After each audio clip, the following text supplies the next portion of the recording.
आदाब, मैं हूं अरीबा खान और आप देख रहे हैं मैं मीडिया का Seemanchal bulletin supported by Delhi public school Kishanganj. Kishanganj जिले में मुर्दे भी सरकारी अनाज उठा रहे हैं। सरकारी दस्तावेज से ये खुलासा हुआ है। बताया जा रहा है कि मृत व्यक्ति के नाम पर पिछले 8 साल से सरकारी अनाज उठाया जा रहा है। मामला किशनगंज जिले के बहादुरगंज प्रखंड की समेश्वर पंचायत का है। गांव की रहने वाली चिंता देवी स्वर्गीय नरेश लाल की दूसरी पत्नी है। चिंता देवी के मुताबिक उसका पति नरेश लाल और सौतन राधा देवी की मौत 2011 में हो चुकी है। चिंता देवी के परिवार में वर्ष 2011 से पति और सौतन सहित कुल 6 सदस्यों का नाम राशन कार्ड में दर्ज था।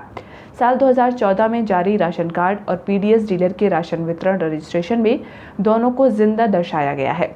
डीलर प्रतिमाह बाकायदा इनके नाम से राशन बांटता है और रजिस्टर में सारे रिकॉर्ड भी दर्ज करता है, लेकिन पीड़ित परिवार को मात्र 4 सदस्यों के नाम पर ही राशन दिया जाता है। पूर्व विधायक तौसीफ आलम ने कहा कि अपात्रों व मृतकों का नाम पात्रता सूची से बाहर करने के लिए डोर टू डोर विभाग द्वारा सर्वे के बाद भी मुर्दे राशन के लिए लाइन लगा रहे हैं।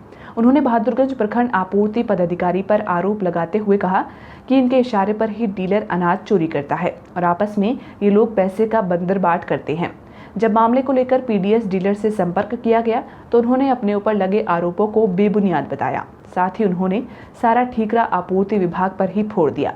जब मामले को लेकर एसडीएम से संपर्क किया गया तो उन्होंने मामले को गंभीरता से लेते हुए कहा कि बहादुरगंज के प्रखंड आपूर्ति पदाधिकारी को पूरे मामले की जांच कर रिपोर्ट देने का निर्देश दिया गया है।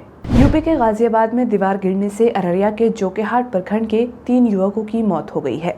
जानकारी के अनुसार नाले का काम करते वक्त दीवार गिरने से 3 प्रवासी मजदूरों की मौत हो गई, जबकि 2 घायल हो गए। मृतकों में से 2 युवक जोकीहाट के कुरसेल गांव के रहने वाले हैं, जबकि तीसरा बगडहरा गांव का बताया जा रहा है। जोकीहाट विधायक शाहनवाज आलम ने मैं मीडिया को फोन पर बताया कि घायलों का इलाज गाजियाबाद के एमएमजी डिस्ट्रिक्ट हॉस्पिटल में चल रहा है, जबकि मृतकों का शव पोस्टमार्टम के बाद गांव भेजा जा रहा है। विधायक शाहनवाज ने आगे बताया कि खबर मिलते ही उन्होंने सीएम नीतीश कुमार से बात की, जिन्होंने अररिया डीएम को उचित कार्रवाई का निर्देश दिया। शवों को अररिया लाने के लिए वो खुद भी डीएम से संपर्क में हैं। हैदराबाद में हुए अग्निकांड में जिंदा जले 11 मजदूरों में 3 मजदूर कटिहार जिले के हैं। इनमें से 2 मजदूर राजेश महलदार और दामोदर महलदार फलका प्रखंड क्षेत्र के टापुआ गांव और एक मजदूर सिंटू कुमार कुर्सेला प्रखंड क्षेत्र के रहने वाले थे।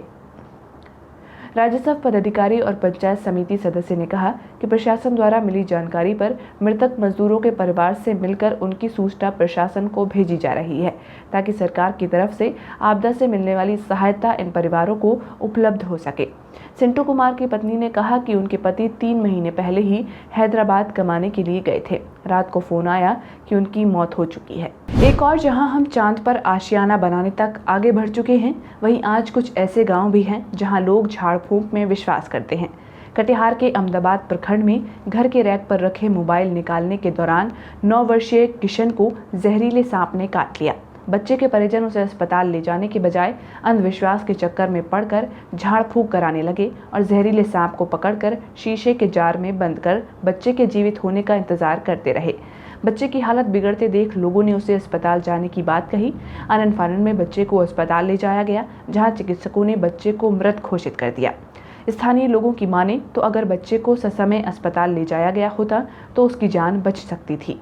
सिलीगुड़ी में तेंदुए का मांस पकाकर खाने की घटना सामने आई है। इस घटना में पुलिस ने एक व्यक्ति को गिरफ्तार किया है।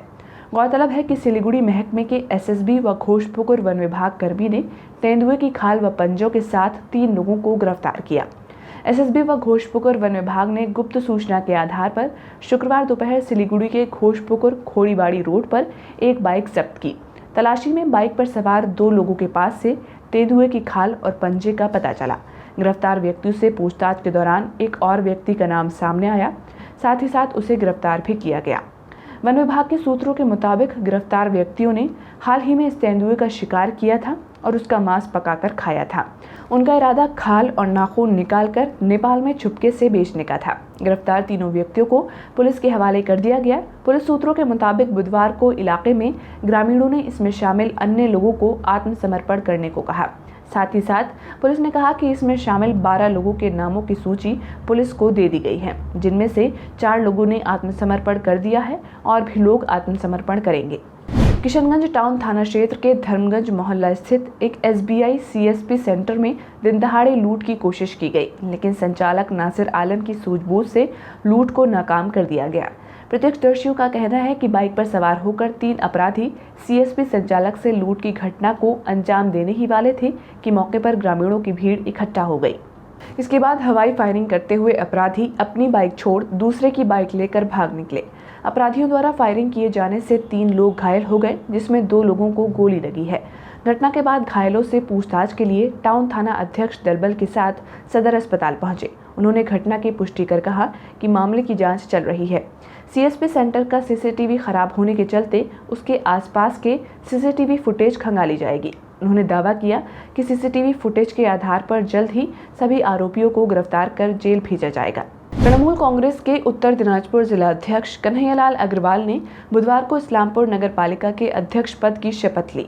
पार्टी ने पहले अध्यक्ष पद के लिए कन्हैयालाल अग्रवाल के नाम की घोषणा की थी और आज नवनियुक्त पार्षदों ने पार्टी के फैसले को स्वीकार करते हुए कन्हैयालाल अग्रवाल को अध्यक्ष के रूप में स्वीकार किया। पुणे के ग्रामीण क्षेत्रों में इन दिनों किसानों की हालत खस्ता है। किसान डीजल को लेकर परेशान हैं। पुणे के 22 प्रखंड अंतर्गत आने वाली सभी पंचायतों में अभी गर्मा धान की रोपनी बड़े जोर शोर से हो रही है। किसानों ने बताया कि हजारों एकड़ मक्का और धान की फसल लगाई जाती है इलाके में, लेकिन केंद्र सरकार या फिर बिहार सरकार की तरफ से डीजल अनुदान की राशि नहीं मिल पा रही है।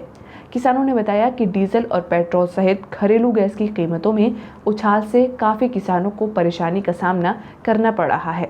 किसानों ने बताया कि 1 महीने के अंदर अगर बारिश नहीं हुई तो गर्मा धान को 10 से 15 बार पंप से पानी देना होगा। एक बार के पानी में कम से कम 10 घंटे पंप चलता है, जिसमें तकरीबन 10 लीटर डीजल की खपत होती है। अगर 10 से 15 बार पानी दिया जाए तो कितना डीजल लग जाएगा, इसका अनुमान लगाया जा सकता है। पुणे में महिला डॉक्टर और हॉस्पिटल सुपरिटेंडेंट के बीच झड़प का मामला सामने आया है। महिला डॉक्टर अपर्णा डे ने आरोप लगाया है कि पुणे मेडिकल कॉलेज सदर अस्पताल के हॉस्पिटल सुपरिटेंडेंट विजय कुमार ने उनके साथ अभद्र व्यवहार करते हुए हाथापाई की है, जिससे उनके हाथों में खरोंच और सर पर चोट लगी है। साथ ही गले की चेन खो गई और हाथ का कड़ा टूट गया। आरोप है कि इस झड़प में महिला डॉक्टर का दुपट्टा भी फट गया है। घटना के संबंध में महिला थाने पहुंची और इस बाबत पुलिस में आवेदन दिया। आवेदन में उन्होंने कहा कि बुधवार को उनकी ड्यूटी OPD में थी। इस दरमियान दूसरी डॉक्टर के मेडिकल संबंधित आदेश के बारे में बात करने वो सुपरिटेंडेंट कार्यालय अन्य डॉक्टर व कर्मी के साथ पहुंचे थे। आदेश को लिखित में मांगे जाने पर सुपरिटेंडेंट साहब भड़क उठे। इस बीच महिला डॉक्टर ने जब आदेश को मोबाइल से रिकॉर्ड करने की बात कही तो साहब मोबाइल पर टूट पड़े और फिर मारपीट शुरू हो गई। घटना की सूचना मिलने के बाद सदर SDM Rajesh Raman medical college पहुंचे। इधर केहाट थाना पुलिस बल भी बड़ी संख्या में पहुंच गए। सदर SDM ने किसी तरह मामले को शांत कराया। इस संबंध में hospital superintendent doctor Vijay Kumar ने कहा कि मैं मोबाइल रिकॉर्डिंग देखकर डर गया था, इसलिए मोबाइल लेने आगे बढ़ा था। इससे ज़्यादा उन्होंने कुछ नहीं कहा। कटिहार के मुफस्सिल थाना क्षेत्र के धूमार में सोनोली से आ रही तेज रफ्तार बाइक चालक ने रास्ता पार कर रही एक बच्ची को टक्कर मार दी, जिससे बच्ची गंभीर रूप से घायल हो गई। उसे प्राथमिक उपचार के बाद सदर अस्पताल भेजा गया। बुधवार की दोपहर अररिया जिले के भरगामा अस्पताल के समीप मुख्य मार्ग पर तेज रफ्तार बाइक सवार ने दूसरे बाइक सवार को जोरदार टक्कर मार दी, जिससे बाइक सवार 2 युवक सड़क पर गिरकर गंभीर रूप से घायल हो गए। स्थानीय लोगों द्वारा दोनों को इलाज के लिए सामुदायिक स्वास्थ्य केंद्र भरगामा में भर्ती कराया गया। घायलों की पहचान भरगामा थाना क्षेत्र के शुगेला रामपुर निवासी गोविंद शर्मा और आलोक कुमार रंजन के रूप में हुई है। बुधवार को अररिया जिले के भरगामा थाना क्षेत्र अंतर्गत खुजरी में बाइक सवार अनियंत्रित होकर सड़क किनारे पेड़ से टकरा गया। इस दुर्घटना में बाइक चालक की घटनास्थल पर ही मौत हो गई, जबकि पीछे बैठा व्यक्ति गंभीर रूप से घायल हो गया।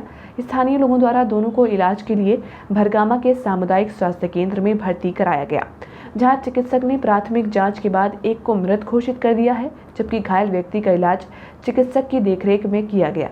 बुधवार को अररिया में भगत सिंह, सुखदेव, राजगुरु की शहादत दिवस पर जनजागरण शक्ति संगठन के युवाओं द्वारा एक रैली निकाली गई, जो अररिया के जयप्रकाश नगर से निकलकर विभिन्न चौक से होते हुए चांदनी चौक पहुंची, जहां पर रैली सभा में तब्दील हो गई।